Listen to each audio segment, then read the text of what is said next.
طبعا احنا بنقول ان كل فنان هو سفير، واحنا في المهرجان بنقول يعني ايه سفير؟ سفير يعني هو بيقدم صورة الفن الحقيقي في كل مكان بيروحه، في كل مهرجان، في كل ملتقى، في كل دعوة، في كل حدث هو بيشارك فيه، حتى في التواصل عبر السوشيال ميديا هو سفير.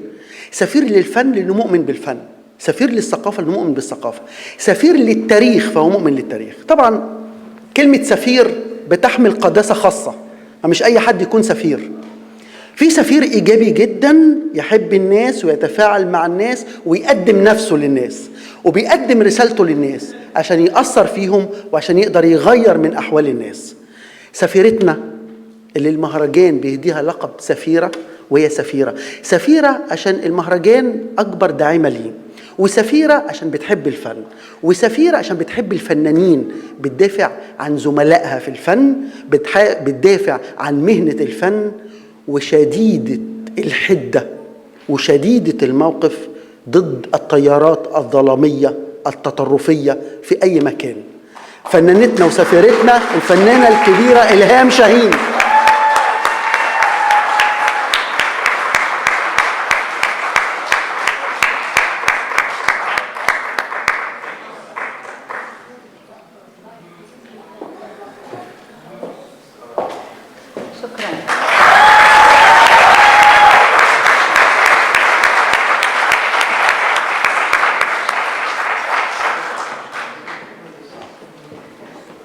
طبعا لقب يعني يا رب أكون أستحق أن أنا أكون سفيرة للفن العربي.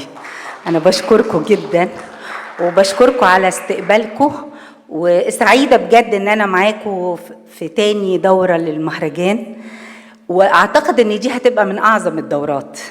يعني دورة بتحمل اسم أكبر نجوم مصر، النجم العظيم دكتور يحيى الفخراني. شرف ليا ان انا اكون موجوده النهارده بتكرم معاه، ودوره رئيس لجنه التحكيم فيها المخرجنا الكبير الاستاذ هاني لاشين،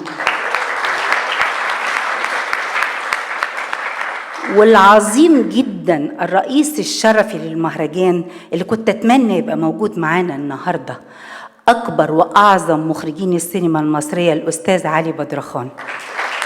فالحقيقه الاسماء دي صعب انها تتجمع بجد في مناسبة واحدة او في مهرجان واحد، فانا ليا شرف عظيم ان انا اشارك في هذه الدورة.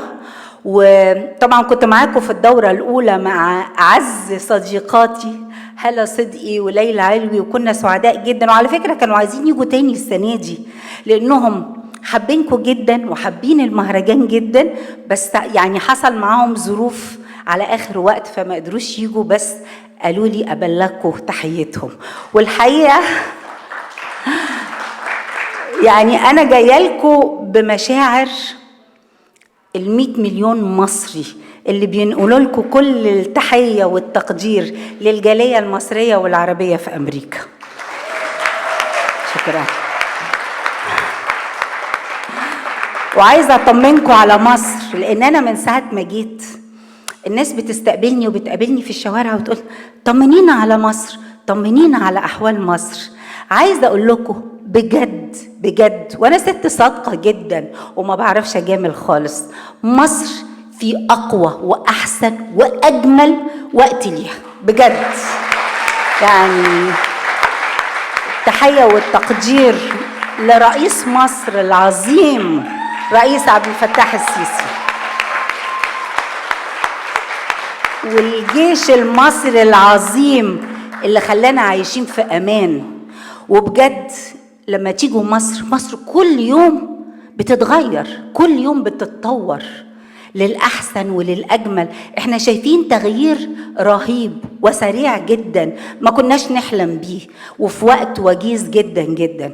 فيا رب دايما مصر في المقدمة وفي الصدارة، ومصر طبعا فاتحة أبوابها مش للمصريين بس ولكن لكل الجاليات العربية. مصر هي الأم واللي دايما فاتحة إيديها وحضنها لأولادها جميعا من كل المنطقة العربية. بحييكم من قلبي. شكرا ليك. ميرسي جدا.